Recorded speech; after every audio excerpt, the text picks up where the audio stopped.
el Colegio Mexicano de Ortopedia, en su 75 aniversario, presenta su segundo Congreso Virtual 2021. El doctor Carlos Gustavo Portillo Rinas es médico cirujano egresado de la Universidad Autónoma de Ciudad Juárez.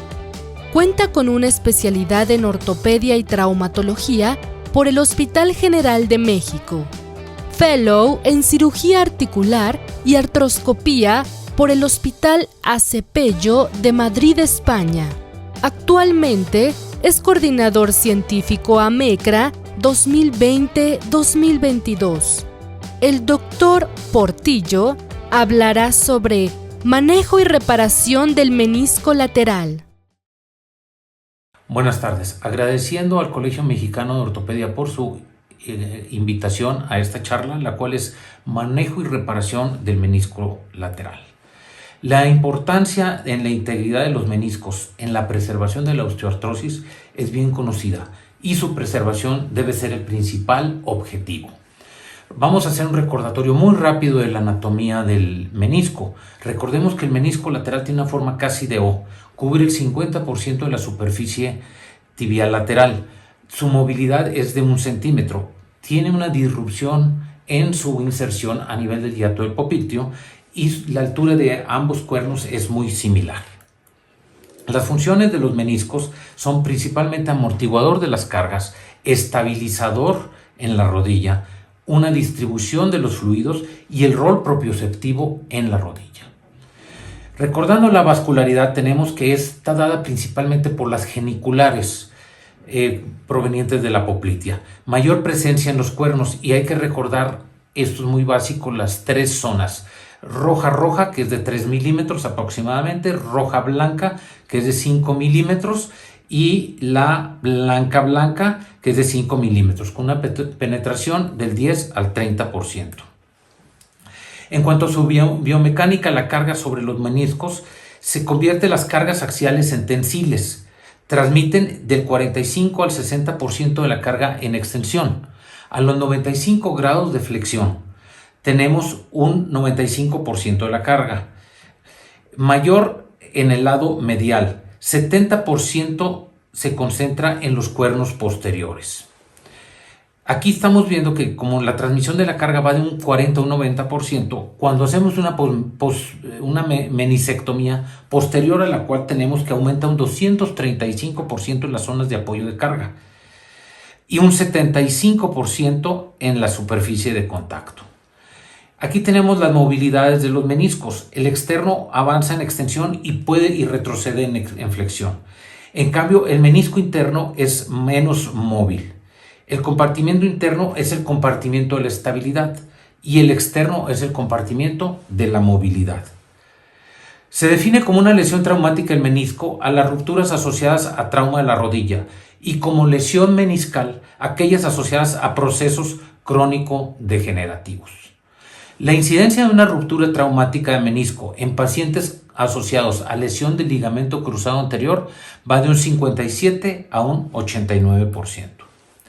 En la población general, aproximadamente el 6% de las lesiones agudas de rodilla reportan ruptura del menisco. El menisco medial está involucrado en un 75% de los casos aproximadamente. Las lesiones agudas de meniscos por cada 1000 habitantes van del 0.5 al 0.7%. En los hombres del 0.7 por 1000 habitantes y en las mujeres del 0.3 por 1000 habitantes. 15% de los atletas con trauma agudo de rodilla y hemartrosis tienen una lesión aislada del menisco. 76% del medial, 24% del lateral. Esto es debido a su movilidad. La localización de las rupturas, zonas 0, 3, es importante para el éxito. Tenemos aquí las zonas, es la nueva distribución que propone Cooper a través del ICRS. Es la reparación, es la zona de Cooper 1 y 2 tienen un resultado de bueno a excelente. Esto es la zona roja blanca, de hasta un 64 a un 91%. El menisco lateral es más susceptible de lesionarse al estar asociado a una lesión del ligamento cruzado anterior, comparado con el menisco medial. Esto debido al mecanismo de lesión cuando el cóndilo femoral lateral se subluxa posterior a la tibia. Esto produce los dos patrones más comunes de lesión de menisco. El más común es el longitudinal y el otro es la ruptura del cuerno posterior con lesión radial o avulsión del cuerno posterior. Asimismo, se puede asociar a una segunda lesión radial en el tercio medio del menisco. El cuerno posterior del menisco lateral es un factor importante para impedir la laxitud rotacional de la rodilla. También juega un rol importante en la propiocepción, como ya lo habíamos visto, particularmente durante los movimientos de rotación.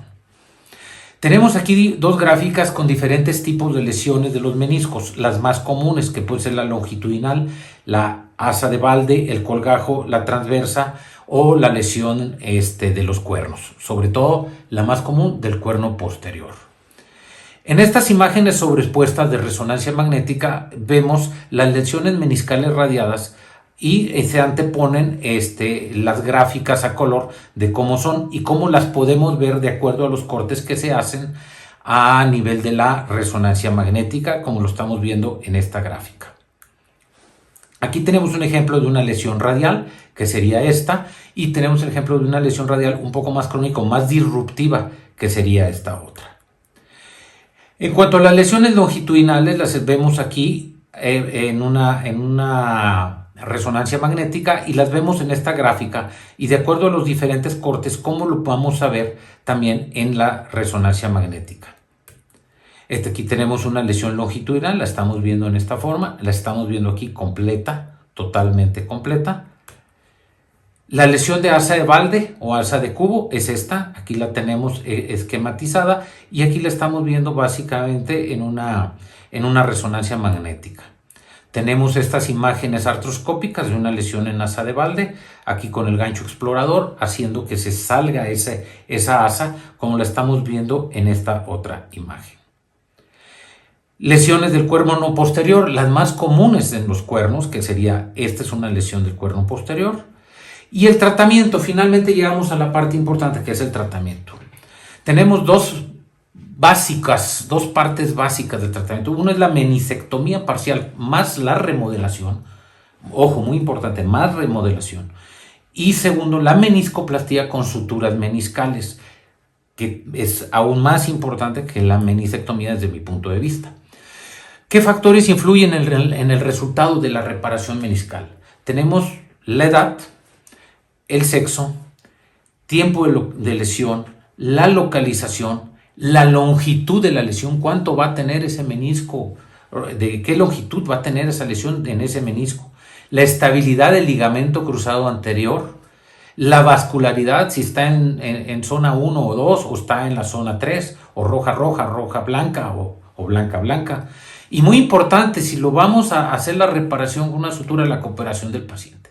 Si el paciente no es cooperativo, así hagamos la mejor reparación, no vamos a tener un buen resultado. Esto hay que hacérselo ver a los pacientes. Es muy importante la cooperación y que tengan idea de lo que se les hizo y las consecuencias si no llevan a cabo todo el proceso postoperatorio. La preservación del menisco es el objetivo principal de todo tratamiento. Esto debido a los resultados clínicos y radiológicos a largo plazo que son más severos en una menisectomía que en una reparación meniscal. En Estados Unidos hay actualmente un incremento en las reparaciones de un 37% de acuerdo a este artículo por cirujano del 2004 al 2012, que fue cuando se hizo esta revisión, y un decremento en las menisectomías del 17% por cirujano en el mismo periodo, lo cual seguramente actualmente es muchísimo más. Esto también debido a la gran cantidad de implementos para hacer las reparaciones meniscales. Diferentes estudios nos señalan resultados satisfactorios de un 75 hasta un 85% en pacientes seleccionados en zona 3. Ojo, en zona 3, blanca, pero tiene que ser una lesión muy especial en esa zona muy aguda y en un paciente muy seleccionado. Por lo cual esta zona no debe de considerarse como una contraindicación absoluta para la reparación. Como todo, hay que evaluar a cada paciente individualmente y a cada ruptura individualmente. Y cuando entremos a la artroscopía, entrar con todo el arsenal que tengamos a nuestra disposición. Esta es una resección meniscal.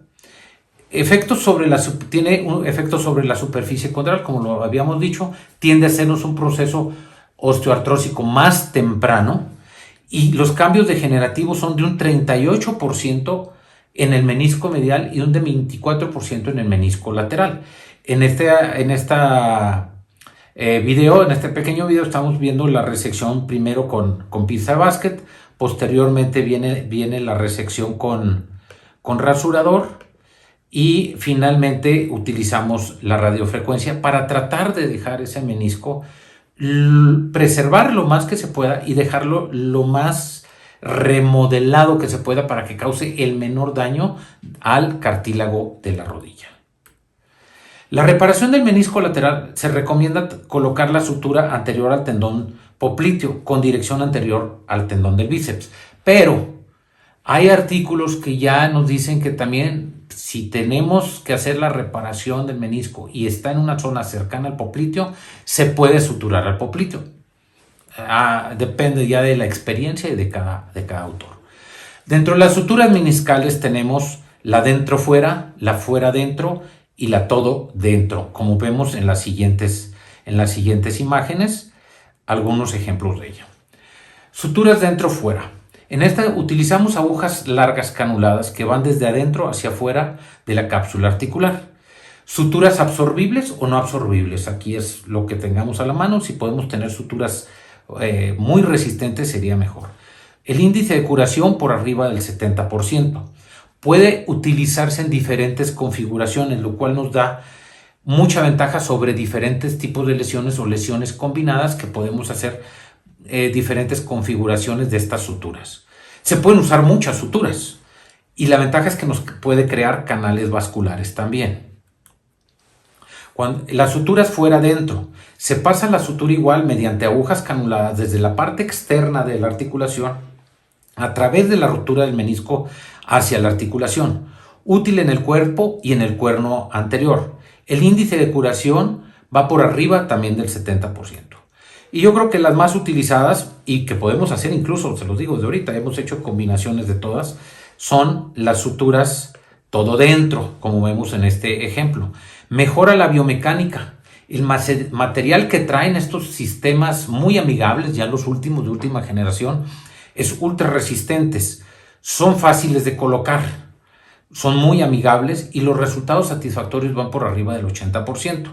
Como lo vemos en este video, pues son sistemas relativamente muy sencillos de colocar en diferentes tipos de rupturas y los podemos combinar con una dentro fuera o con una fuera dentro según lo que tengamos a la mano. Ahora, si no los tenemos por el costo, que esto es importante, no son baratos, pues usamos dentro fuera o fuera dentro con unas agujas canuladas y el resultado es también muy bueno. Aquí tenemos el ejemplo de una sutura meniscal desde el inicio. Es una sutura interna, todo dentro, cómo se va pasando hasta terminar en el nudo. En este otro ejemplo tenemos otra sutura, este es de la marca naranja, muy fácil de colocar, muy amigable, muy rápida. Esta paciente le pusimos, si mal no recuerdo, 4 suturas en toda su lesión longitudinal. Por último, como conclusiones, siempre que sea posible, es mejor reparar que resecar. Eso es bien importante. Hay que valorar, como ya lo habíamos dicho, cada tipo de ruptura. Recordar las zonas de vascularidad, las opciones de reparación que tengamos. Y como les decía, si no tenemos la opción de los sistemas todo dentro por costos o por cualquier cosa o que el proveedor no la trajo, agujas canuladas y con eso resolvemos la situación. Y la alineación de la extremidad. Por último, y es muy importante recordar, en todo lo posible, salvemos al menisco, por favor. Muchas gracias y buenas tardes.